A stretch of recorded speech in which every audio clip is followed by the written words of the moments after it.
एक बार अंतःकरण से हम लोग गुरु महाराज का जय घोष करें। बोलिए प्रेम से श्री सद्गुरु महाराज की जय, श्री सद्गुरु महाराज की जय, श्री सद्गुरु महाराज की जय। मंगल मूर्ति सद्गुरु मिलवै सर्वाधार, मंगलमय मंगल करना बिनवो बारंबार। ज्ञान उदय अरु ज्ञान घड़ सतगुरु शंकर रूप, नमो नमो बहुभारी सकल सुपूजन भू। प्रातः स्मरणीय अंशभूषित ब्रह्मरात ब्रह्मलीन महर्षि में ही परमहंस जी महाराज के चरण कमलों में कोटि सा नमन। उनके मत्स्य स्वरूप महर्षि स्वामी संसेवी महाराज के चरण कमलों में कोटि सा नमन। उसके हृदय स्वरूप महर्षि साई स्वामी जी महाराज के चरण कमलों में कोटि सा नमन। उनके जितने भी महात्मागण हमारे हैं, जितने भी हमारे देश के संत हैं, सभी को, सभी गुरुजनों को मेरा कोटि सा नमन। और यहाँ जितने भी पधारे हुए हमारे मिश्रा सर हैं, उमाशंकर बाबू हैं, हमारे और सत्संगीगण हैं, सभी को मैं चरण स्पर्श करता हूँ और मैं अभिवादन करता हूँ। आज एक्चुअली यह जो सत्संग रखा गया, साप्ताहिक सत्संग जो है, वह संयोग से और विमल भैया के आशीर्वाद से ही यहाँ रखा गया है। तो ये तो विमल भैया के यहीं होना था, लेकिन हमको लगा क्या कि से, क्योंकि 31 तारीख को यहाँ पर विमल भैया के यहाँ सत्संग, हमारे 2 संत आ रहे हैं बड़े बाहर से, पूर्णिया से, और गुरु महाराज की जो हमारे जो ननिहाल में थे, तो गुरु महाराज की जो ननिहाल का जो आश्रम है वहीं से एक संत आ रहे हैं। तो 2 संत आ रहे हैं, तो वो 30 और 1 को दोनों दिन सत्संग होगा। और वहाँ पर जो है प्रसाद का भी व्यवस्था की गई है। तो आप लोगों से मेरा ये है निवेदन है कि आप लोग दोनों दिन आइए। सवेरे प्रातःकाल से प्रातःकालीन और अपराह्नकालीन और सायंकालीन तीनों सत्संग होगा, और हम लोग सत्संग से लाभ उठावें तो बहुत अच्छा होगा।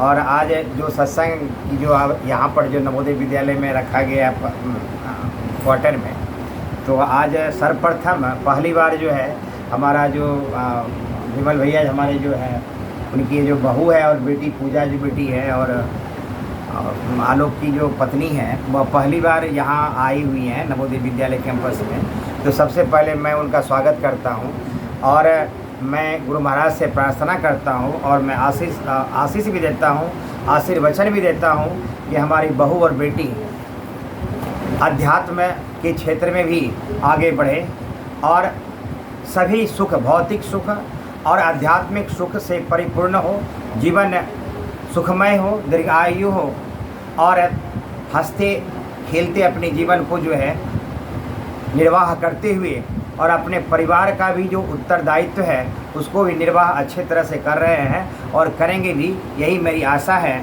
और हमारा आशीर्वचन भी है, और पूरे सत्संगी गण से की तरफ से भी मैं आशीर्वचन प्रदान करता हूँ। ये बहुत बड़ी बात है कि आज जो सत्संग योग में जो पाठ हुआ, तो उसका था कि हमारा शरीर या हम किस तरह से अपने आचरण को ढालें कि हम ध्यान में मेरा मन लगे, यह था। और दूसरा भी था क्या कि जो हमारे विमल भैया जो रामतीर्थ मानस में जो पाठ की है, उसका जो भगवान राम का जो एक संदेश उसमें आया कि अगर भगवान का पूजन तो सब कर सकते हैं, लेकिन सबसे विशेष अगर कोई नारी और कोई जो स्त्री है वह पतिव्रता धर्म का पालन करती है, तो वह मोक्ष पाने में वह बड़ा सरल मार्ग होगा। तो भगवान राम एक माध्यम से पतिव्रता नारी की बात कही है, जो भगवान मोक्ष की बात कही है, जो हम अभी हमारे मिश्रा सर जो बिंदु की बात बताए हैं। तो गुरु महाराज जो हमारे जो हैं, वह तीसरा जो माध्यम है, वहाँ हमारे जो बिंदु ध्यान और दृष्टि साधन की बात बताएं। उससे पहले गुरु महाराज हमारा जो 4 साधना बताए हैं, वह मानस जप और मानस ध्यान से, तो ये उसके बाद दृष्टि साधन की बात है।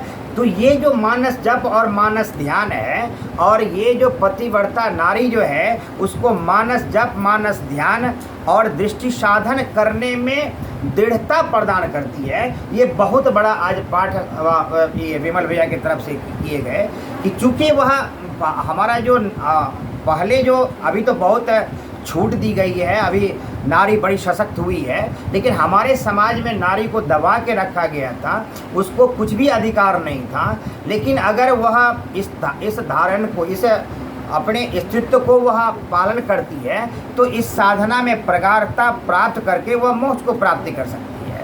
एक मैं उदाहरण थोड़ा सा देना चाहता हूँ। हमारी जो एक मीराबाई है वह बड़ी भक्तनी थी और कृष्ण भगवान के बड़े शिष्य हैं।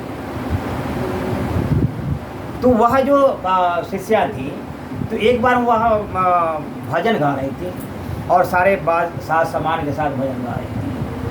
तो वहाँ के जो संगीत वादक सब थे तो बोले क्या कि मीरा जी, आपका जो भजन जो गा रही है ना उसमें राग नहीं, तो अच्छा नहीं लग रहा, तो आप राग से गाइए। तो मीरा जी कही कि हम भजन राग से नहीं गाते हैं, हम भजन अनुराग से गाते हैं। कि अगर राग से भजन गाएंगे तो दुनिया सुनेगी और अनुराग से भजन गाएंगे तो भगवान कृष्ण सुनेंगे। तो हम दुनिया को दिखाने के लिए और सुनाने के लिए भजन नहीं गाते, हम भगवान कृष्ण को रिझाने के लिए भजन गाते हैं और अनुराग के गाते हैं। तो वही अनुराग जो है अगर हमारे अंदर या व्याप्त हो जाए, वही प्रेम अगर व्याप्त हो जाए तो हम साधना में प्रगाढ़ता प्राप्त कर सकते हैं। और वह जो गुरु महाराज बताए हैं, सबसे बड़ी बात है क्या कि हमें ध्यान कैसे हो।